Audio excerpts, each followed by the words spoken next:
Hello दोस्तों, इस series Hindi explain आज हम बात करने वाले हैं सन 2009 में आई हुई मूवी अवतार की। इस कहानी की शुरुआत में हमें जेक नाम के आदमी को दिखाया जाता है जो पिछले 6 सालों से प्रायोयान में स्पेस ट्रेवल कर रहा होता है क्योंकि आरडीए कंपनी उन्हें मेंडोरा ग्रह पर लेकर जा रही होती है। जेक एक जमाने में आर्मी में हुआ करता था और उसने बहुत खतरनाक लड़ाइयाँ भी लड़ी थी, लेकिन एक लड़ाई में उसकी टांगे टूट चुकी थी और वो अपना इलाज करवाना चाहता था, लेकिन उसके पास पैसे नहीं थे। लेकिन जेक का भाई टॉमी एक साइंटिस्ट था जो इसी मिशन पर काम कर रहा था, लेकिन इस मिशन पर जाने से एक हफ्ते पहले ही किसी शख्स ने उसे गोली मार दी थी। इसी वजह से जेक को इस मिशन में लिया गया था क्योंकि जेक का डीएनए टॉमी से मिलता था और टॉमी पर इस कंपनी ने काफी पैसा लगवाया था। प्रायोयान पेंडोरा ग्रह के बहुत नजदीक पहुंच गया होता है और फिर उन सभी लोगों को स्पेस शटल से पेंडोरा ग्रह पर लेकर जाया जाता है जो बिल्कुल अर्थ की तरह ही एक प्लेनेट होता है। और यहाँ पर भी आरडीए कंपनी बड़ी बड़ी मशीनों की मदद से जमीन से खनिज तत्व निकाल रही होती है और वहाँ पर आरडीए ने पूरी कंपनी बनाई होती है। स्पेस शटल वहाँ पर लैंड हो जाता है। वहाँ उतरने से पहले ही उन्हें ऑक्सीजन मास्क पहना दिए जाते हैं क्योंकि मेंडोरा का वातावरण पूरी तरीके से अलग होता है। फिर उन सभी को बेस में लेकर जाया जाता है। सबसे पीछे जेक होता है क्योंकि उसके पैर टूटे हुए थे,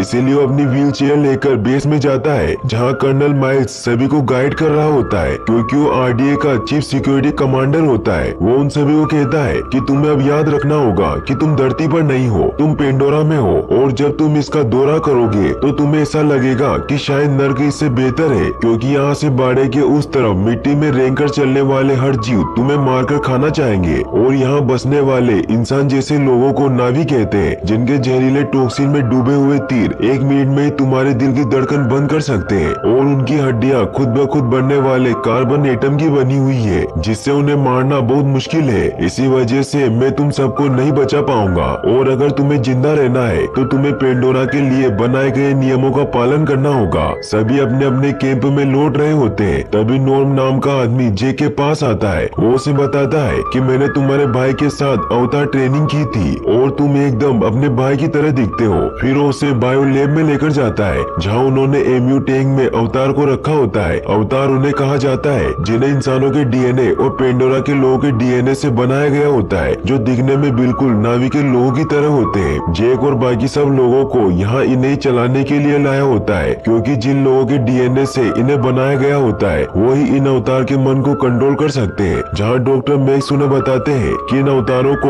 एमयू टैंक से बाहर निकालने में टाइम लग जाएगा, इसीलिए आप इसे कल से इस्तेमाल कर सकते हैं। जेक अपने अवतार के पास जाता है और उसे देखकर बहुत खुश होता है। फिर हमें लिंक रूम को दिखाया जाता है जहाँ डॉक्टर ग्रेस अवतार लिंक से बाहर आती है जो अवतार प्रोग्राम की हेड होती है। डॉक्टर मैक्स जेक और नॉर्म को ग्रेस से मिलवाने के लिए लेकर जाता है। ग्रेस नॉर्म से मिलकर बहुत खुश होती है क्योंकि नॉर्म ने नावी भाषा की बहुत प्रैक्टिस की थी और उसे बहुत अच्छी तरीके से नावी भाषा आती थी। लेकिन ग्रेस जेक से खुश नहीं होती, इसीलिए वो उसे कहती है कि मुझे तुम्हारी जरूरत नहीं है, मुझे तुम्हारा भाई चाहिए क्योंकि उसने इस मिशन के लिए 3 साल ट्रेनिंग ली थी। तो जेक उसे कहता है कि वो मर गया है। तो ग्रेस उससे पूछती है कि तुमने कितने साल की लैब ट्रेनिंग ली है। तो जेक कहता है कि मैंने बस लैब में एक बार मेंढक काटा था, जिससे ग्रेस को बहुत ज्यादा गुस्सा आता है और वो आरडीए कंपनी के हेड पार्कर के पास जाती है और उसे कहती है कि मुझे एक वैज्ञानिक चाहिए था, ना कि कोई 10वीं फेल फौजी। तो पार्कर उसे कहता है कि वो हमारे लिए लकी साबित हुआ है क्योंकि वो एक नौसैनिक है। तो ग्रेस कहती है कि मुझे एक और बंदूक के शौकीन की जरूरत नहीं है। तो पार्कर उसे समझाता है कि तुम्हें नावी के लोगों के दिल और दिमाग जीतने हैं और हमारा यही मकसद है, इसीलिए हम उन्हीं की तरह बातें करेंगे और उन्हीं की तरह दिखेंगे तो हम पर भरोसा करेंगे। लेकिन कितने दिन बाद, क्योंकि उन लोगों से हमारे रिश्ते तो दिन ब दिन बिगड़ ही रहे हैं। तो ग्रेस कहती है कि अगर तुम उन पर मशीन गन चलाओगे तो यही अंजाम होगा।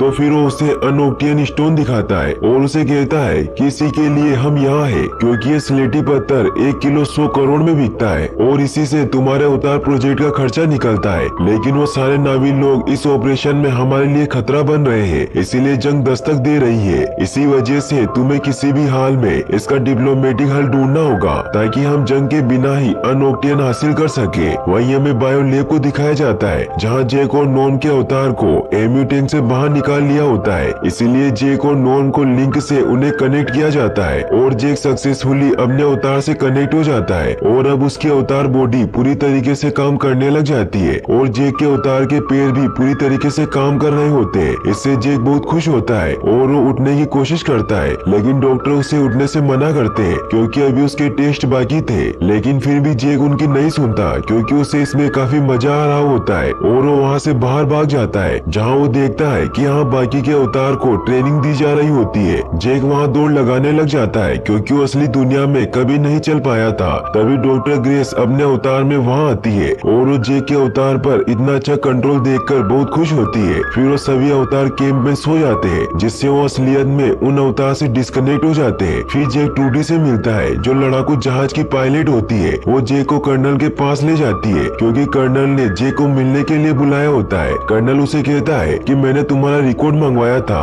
जिससे मुझे पता चला कि तुम काफी खतरनाक जंग लड़ चुके हो, लेकिन हमारी ये जंग कुछ और है। फिर उसे बताता है कि पहले मैं एक फौजी जासूस था और मुझे एक भी खरोच नहीं आई, लेकिन जब मैं पहली बार यहाँ आया तो मैं जख्मी हो गया। फिर उसे ये कहता है कि अवतार प्रोजेक्ट बेकार है, इसीलिए मैं चाहता हूँ कि तुम नावी के लोगों को अंदर से जानो और उनके बीच में रहकर उनका भरोसा जीत लो, क्योंकि मैं जानना चाहता हूँ कि उनकी मदद कैसे ली जाए और ना दे तो उन्हें मजबूर कैसे किया जाए। तो जैक कहता है कि क्या मैं अभी भी डॉक्टर ग्रेस के साथ हूँ? तो कर्नल कहता है कि हाँ, तुम उसके साइंस के नमूने बनकर रहोगे, इसीलिए मुझे जो चाहिए वो तुम मुझे ला दो और जब तुम घर लौटोगे तो मैं तुम्हारे असली पेट ठीक करवा दूंगा। तो जैक हाँ कर देता है। फिर अगले दिन हमें दिखाया जाता है कि जैक और नॉर्म को अवतार से लिंक किया जाता है और फिर वो अपने अवतार के रूप में डॉक्टर ग्रेस के साथ पेंडोरा जंगल पर रिसर्च करने के लिए निकल जाते हैं, जो ट्रूडी के हेलीकॉप्टर में आगे बढ़ रहे होते हैं। पेंडोरा का जंगल बहुत ही घना और खूबसूरत होता है। वो जंगल में एक जगह लैंड करते हैं जहाँ जैक और नॉर्म डॉक्टर ग्रेस के साथ जंगल को एक्सप्लोर करने लग जाते हैं। ग्रेस और नॉर्म पेड़ों के सैंपल लेने लग जाते हैं, लेकिन तभी जैक आगे बढ़ जाता है और एक जानवर जैक पर अटैक करने के लिए उसकी तरफ दौड़ता है। तो जैक भी उस पर अटैक करने लगता है, लेकिन अचानक से वो अवतार रुक जाता है और जैक को लगता है कि वो उसे डर रहा है,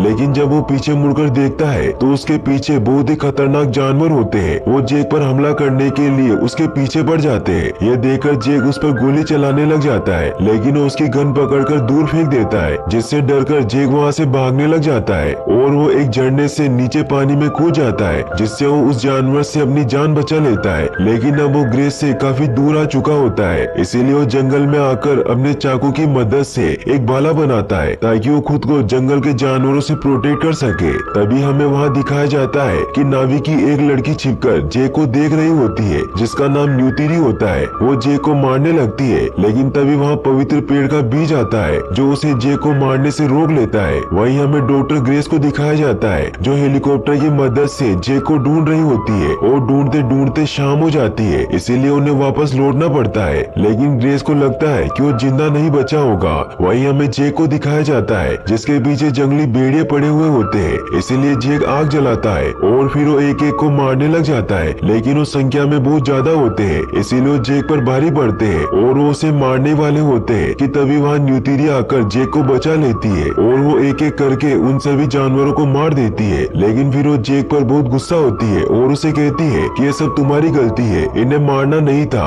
लेकिन जैक कहता है कि इसमें मेरी क्या गलती, उन्होंने मुझ पर हमला किया था। तो उसे कहती है कि इसमें तुम्हारी ही गलती है क्योंकि तुमने बच्चे जैसा शोर मचाया और तुम समझते नहीं कि क्या करना है। तो जैक कहता है कि अगर तुम्हें अपने जंगल के दोस्त इतने ही प्यारे हैं तो तुमने मुझे क्यों बचाया। तो न्यूतिरी कहती है कि मैंने देखा कि तुम्हारा दिल मजबूत है और तुम्हें कोई डर नहीं है, लेकिन तुम एक नादान बच्चे जैसे बेवकूफ हो। फिर वो वहाँ से जाने लगती है, लेकिन जैक उसके पीछे जाता है और उसे कहता है कि अगर मैं बच्चे जैसा हूँ तो तुम मुझे सिखाती क्यों नहीं। तो वो कहती है कि तुम आसमानी लोग हो और तुम सीख नहीं सकते क्योंकि तुम कुदरत को हमारी तरह देख नहीं सकते। तो जैक उससे पूछता है कि तुमने हमारी भाषा कहाँ से सीखी, लेकिन वो उसे कुछ नहीं बताती और उसे यहाँ से जाने को कहती है। लेकिन तभी पवित्र पेड़ के बीच जैक के पास आकर उसके ऊपर बैठने लग जाते हैं। न्यूतिरी ये देखकर बहुत खुश होती है और वो उसे अपने साथ लेकर जाने लगती है, लेकिन तभी रास्ते में कुछ नावी लोग जैक पर रस्सी फेंककर उसे नीचे गिरा देते हैं और उसे मारने लगते हैं। लेकिन तभी न्यूतिरी वहाँ आकर उन्हें रोकती लगती है और फिर वो सभी जे को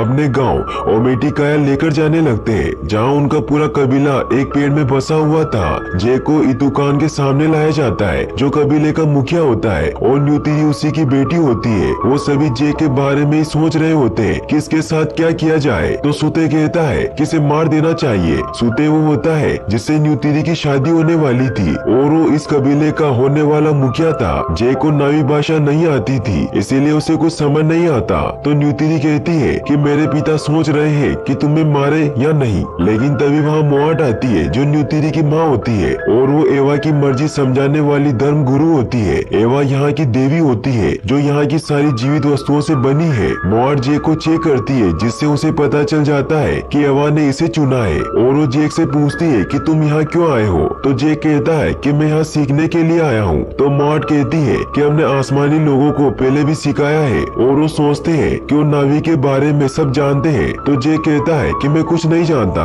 क्योंकि मैं कोई साइंटिस्ट नहीं हूँ, मैं एक नौसैनिक हूँ। तो मोआट कहती है कि ठीक है, मेरी बेटी तुम्हें नावी के सारे रीति रिवाज सिखाएगी। फिर जेक अपने बिस्तर में जाकर सो जाता है और जैसे उसकी आंख बंद होती है तो जेक अवतार से डिस्कनेक्ट हो जाता है। डॉक्टर उससे पूछती है कि अवतार सुरक्षित है या नहीं। तो जेक कहता है कि आपको विश्वास नहीं होगा कि मैं अब नावी के कबीले का हिस्सा बन गया हूँ और न्यूतिरी मुझे ट्रेन करेगी। फिर वो सभी खाना खाते हैं। डॉक्टर ग्रेस उससे बहुत इम्प्रेस होती है। फिर जेक कर्नल को रिपोर्ट करने जाता है और उन्हें बताता है कि मैं उनके परिवार का हिस्सा बन गया हूँ। जनरल भी उससे काफी इम्प्रेस होता है और पार्कर उसे एडवांस होलोग्राम इमेज की मदद से बताता है कि उनके इस गांव के नीचे बेहद कीमती अनोक्टेन का भंडार है जो कि 200 किलोमीटर के घेरे तक फैला हुआ है और उसी के ऊपर इन नावी का एक कबीला बसा हुआ है। इसीलिए वो मेरे रास्ते में आ रहे हैं और मैं उन्हें मारना नहीं चाहता। इसीलिए तुम्हें ऐसी चीज ढूंढनी है जो उन्हें चला सके, वरना फिर हमें उन पर हमला ही करना होगा। इसीलिए तुम्हारे पास 3 महीने का टाइम है। तो जे कहता है कि मैं पूरी कोशिश करूंगा। और फिर अगले दिन जे को वापस से लिंक किया जाता है, जिससे जेक वापस अपने अवतार में पहुंच जाता है, जहां न्यूतिरी उसे नावी बनाने की कोशिश करने लग जाती है। वो उसे घोड़ी पर बिठाती है और फिर उसे उसकी चोटी के थ्रू कनेक्ट करती है और उसे बताती है कि एक तरह का बंधन है जिससे तुम इस घोड़ी को अपने मन से कंट्रोल कर सकते हो और इसे बता सकते हो कि तुम्हें कहाँ जाना है। जेक उस घोड़ी को आगे चलने को कहता है, लेकिन खुद को संभाल नहीं पाता और नीचे गिर जाता है। फिर हमें दिखाया जाता है कि रात को जेक कर्नल को उस कबीले के बारे में इंफॉर्मेशन दे रहा होता है। वो उन्हें बताता है कि अगर तुम ये पेड़ गिराना चाहते हो तो तुम्हें इसमें बहुत मुश्किल होगी, क्योंकि स्कैन में इसकी अंदरूनी बनावट दिखाई नहीं देती, लेकिन ये पेड़ अंदर से बहुत मजबूत है। डॉक्टर मैक्स वहाँ उनकी ये बातें सुन लेता है, जिससे मैक्स समझ जाता है कि जेक कर्नल का साथ दे रहा है। इसीलिए जेक जब वापस लैब में आता है तो ग्रेस उसे बताती है कि मैं कर्नल और पार्कर को मेरे इस मिशन में दखल अंदाजी नहीं करने दूंगी। इसीलिए हम यहाँ से हेलेनुआ पहाड़ पर जा रहे हैं, क्योंकि वहाँ पर एक मोबाइल लिंक है। फिर वो सब वहाँ जाने के लिए निकल जाते हैं, जहाँ रास्ते में सारे पहाड़ हवा में तैर रहे होते हैं। कुदरत का ये नजारा देखकर वो बहुत हैरान होते हैं। फिर वो पेंडोरा के उस पहाड़ पर लैंड करते हैं, जहाँ लिंक मशीन होती है। ग्रेस जे को लिंक 1 से कनेक्ट करती है, क्योंकि वो कभी खराब नहीं होता।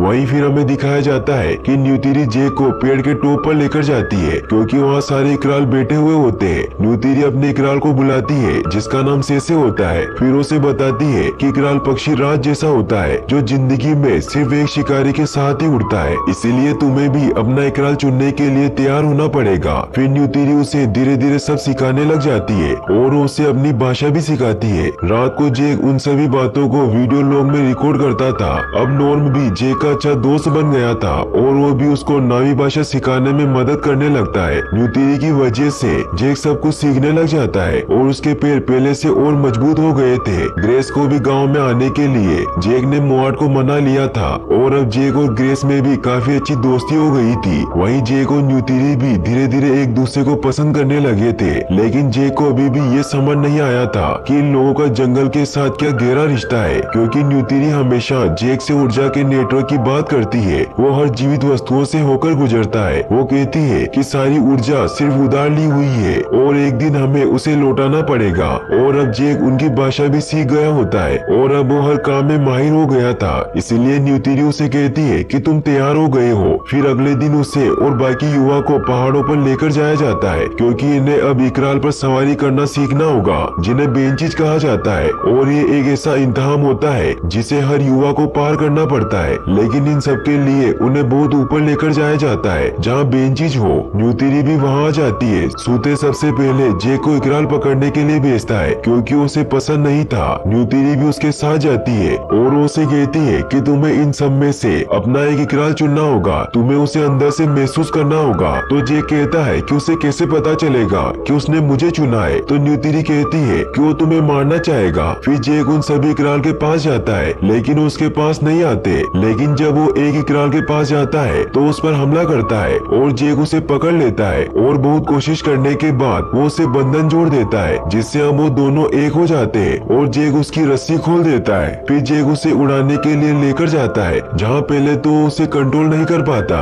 लेकिन धीरे धीरे वो सब कुछ सीख जाता है और उसे बहुत ही अच्छी तरीके से उड़ाने लग जाता है। न्यूतिरी भी इससे बहुत खुश होती है और फिर वो दोनों अपने अपने इकराल पर बैठकर पेंडोरा घूमते हैं। न्यूतिरी उसे उनके कुल वृक्ष के पास लेकर जाती है जिन्हें आत्माओं का पेड़ कहा जाता है। फिर अगले दिन जब जेक और न्यूतिरी अपने अपने इकराल पर सवारी कर रहे होते हैं कि तभी उनके ऊपर एक बहुत बड़ा इकराल हमला कर देता है जिसे लोग तुरु कमाक्तो कहा करते थे। वो उससे बहुत मुश्किल से अपनी जान बचाते हैं। वापस आने पर न्यूतिरी उसे बताती है कि मेरे परदादा के परदादा ने इस पर सवारी की थी और नावी कुल के इतिहास में ये सिर्फ 5 बार हुआ है। फिर अगले दिन वहाँ उत्सव होता है जिसमें जेक भी हिस्सा लेता है और अब वो पूरी तरीके से एक नावी बन जाता है। रात को न्यूतिरी जेक को लेकर आवाजों के पेड़ के पास जाती है जहाँ उसे बताती है कि ये वो जगह है जहाँ प्रार्थना सुनी जाती है और फिर उसे ये भी कहती है कि अब तुम पूरी तरीके से नावी बन चुके हो, इसीलिए अब तुम कुलवृक्ष के पेड़ से अपना धनुष बना सकते हो और एक औरत चुन सकते हो। तो जेक कहता है कि मैंने पहले ही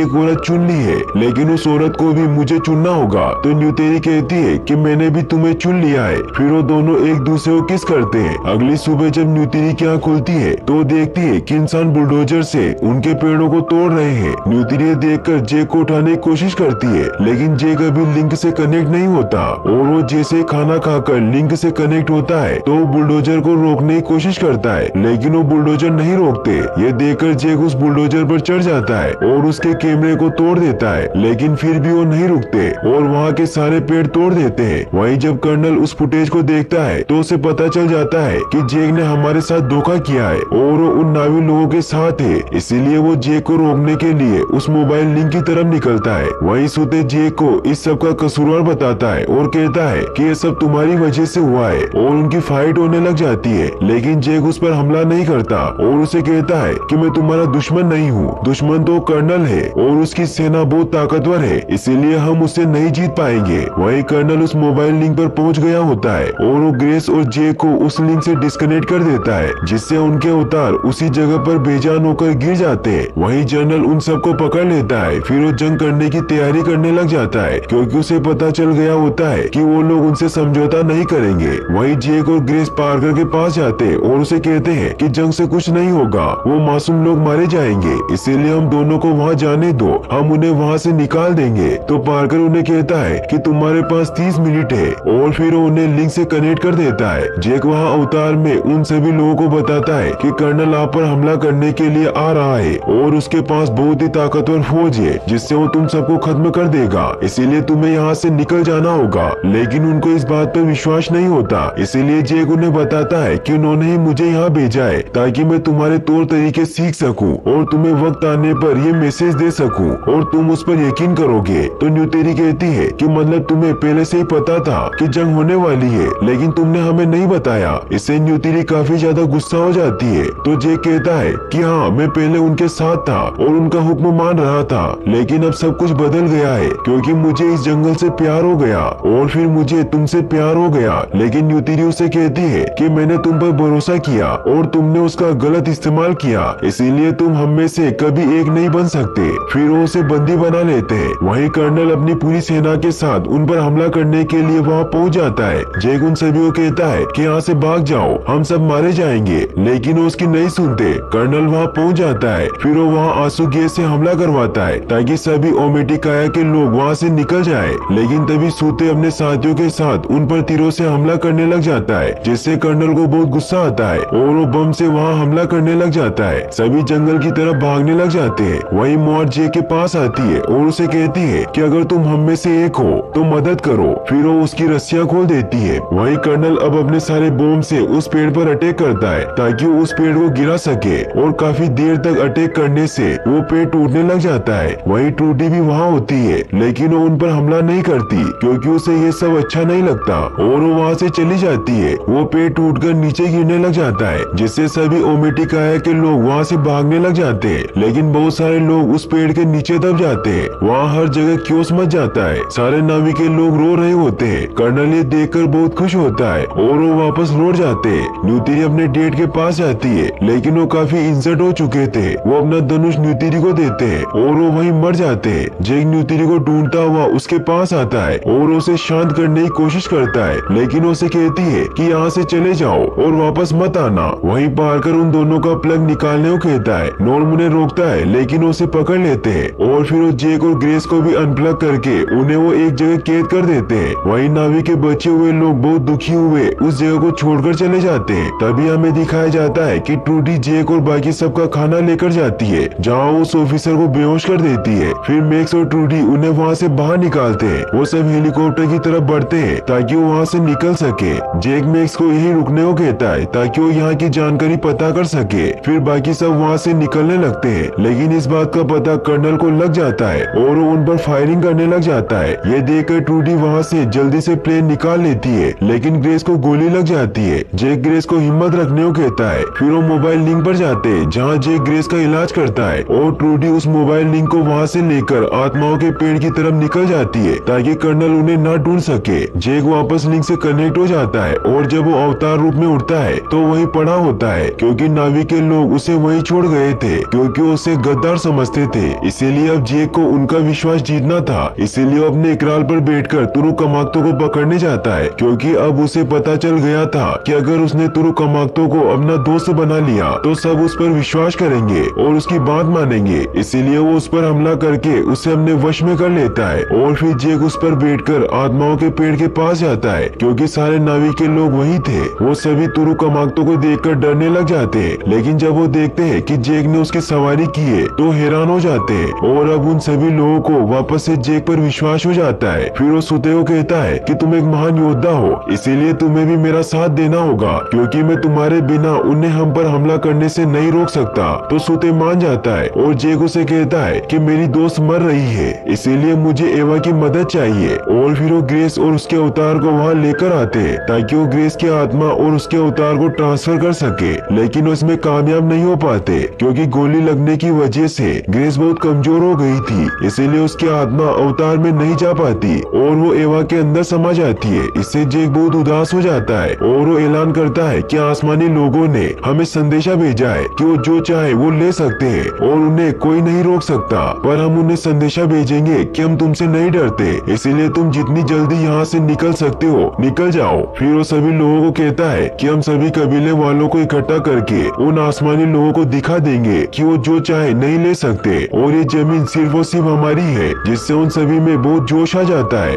और फिर वो सभी अपने अपने इकरार पर बैठकर दूसरे कबीलों की तरफ निकलते हैं और वो एक एक करके सभी कबीलों को अपने साथ करने लग जाते हैं, जिससे अब उन सब लोगों की संख्या काफी ज्यादा बढ़ जाती है और अब वो जंग के लिए तैयार हो जाते हैं। वहीं कर्नल को भी इस बात का पता चल जाता है कि वो जंग की तैयारी कर रहे हैं, इसीलिए वो कल ही उन पर हमला करने की पूरी तैयारी करने लग जाता है। वो अपने सारे लड़ाकू जहाज तैयार कर लेता है। वहीं मैक्स भी जेक को ये बताता है कि कर्नल कल सुबह 6 बजे तुम पर हमला करने वाला है। ट्रूडी उन्हें कहती है कि हम इतने सारे जंगी जहाजों का सामना तीर कमान से कैसे करेंगे और वो सीधा बम से आत्माओं के पेड़ पर हमला करेंगे, और अगर वो पेड़ ही खत्म हो गया तो नावी के लोग कुछ नहीं कर सकते क्योंकि वो पेड़ ही तो एवा के साथ उनका सीधा कनेक्शन है। तो जेक कहता है कि फिर तो हमें कुछ भी करके उन्हें रोकना पड़ेगा। वहीं जेक रात को आत्माओं के पेड़ के पास एवा को आगाह करने के लिए जाता है। वो उन्हें कहता है कि अगर ग्रेस सच में आपके साथ है तो आप उसकी यादों में देखिए कि हम किस दुनिया से आए हैं। वहाँ कुछ भी हरियाली नहीं है क्योंकि इंसानों ने अपनी धरती माँ को मार डाला और वो यहाँ भी वही करने वाले हैं, और ये सिलसिला यही नहीं रुकेगा क्योंकि आसमानी लोग इस जमीन के खजाने को लूटने के लिए यहाँ आते रहेंगे जब तक यहाँ का खजाना खत्म ना हो जाए।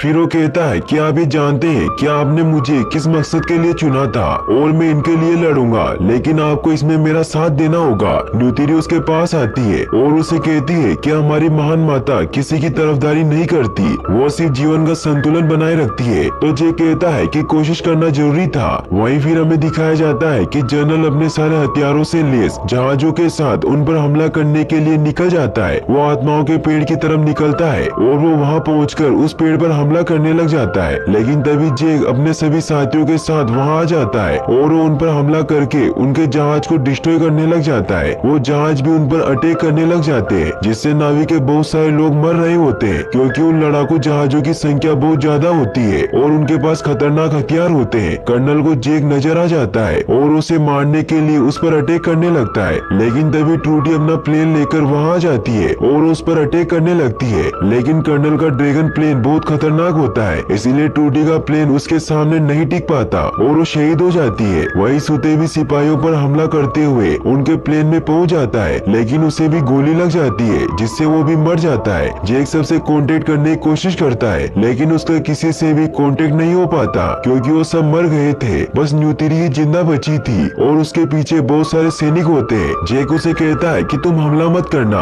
लेकिन फिर भी वो हमला करने लगती है। लेकिन तभी उसे हलचल महसूस होती है और वो देखती है कि जंगल के सारे जानवर उन सैनिकों पर हमला करने लगते हैं। ये देखकर न्यूतिरी बहुत खुश होती है और वो जैक को कहती है कि माँ एवा ने तुम्हारी सुन ली। और वहाँ ऊपर भी सारे इकराल बाहर आ जाते हैं और वो एक एक करके सभी जहाजों को डिस्ट्रॉय करने लग जाते हैं। ये देखकर कर्नल आत्माओं के पेड़ को खत्म करने के लिए बॉम्ब गिराने को कहता है, लेकिन तभी जैक उस जहाज पर पहुंचकर उसे ब्लास्ट कर देता है और फिर वो कर्नल के जहाज पर पहुंचता है और उसे भी डिस्ट्रॉय करने लगता है। लेकिन कर्नल उसे देख लेता है और वो शिप को दूसरी तरफ मोड़ देता है, जिससे जैक नीचे लटक जाता है। कर्नल बाहर आकर उसे शूट करने लगता है, लेकिन तब तक जैक उस प्लेन के एयरविंग में मिसाइल फेंक देता है, जिससे वो शिप डिस्ट्रॉय होने लग जाता है। ये देखकर कर्नल एक रोबोट में बैठकर नीचे कूद जाता है। वही जैक भी खुद को बचा लेता है। वही कर्नल को वो लिंक कैंप दिख जाता है और उसे डिस्ट्रॉय करने लगता है, लेकिन तब तक न्यूतिरी वहाँ पहुंच जाती है और उस पर हमला कर देती है। लेकिन कर्नल उसके जानवर को चाकू से मार देता है और न्यूतिरी उस जानवर के अंदर दब जाती है। ये देखकर कर्नल उसे भी मारने लगता है, लेकिन तब तक जैक वहाँ पहुंच जाता है और उसे कहता है कि हार मान लो।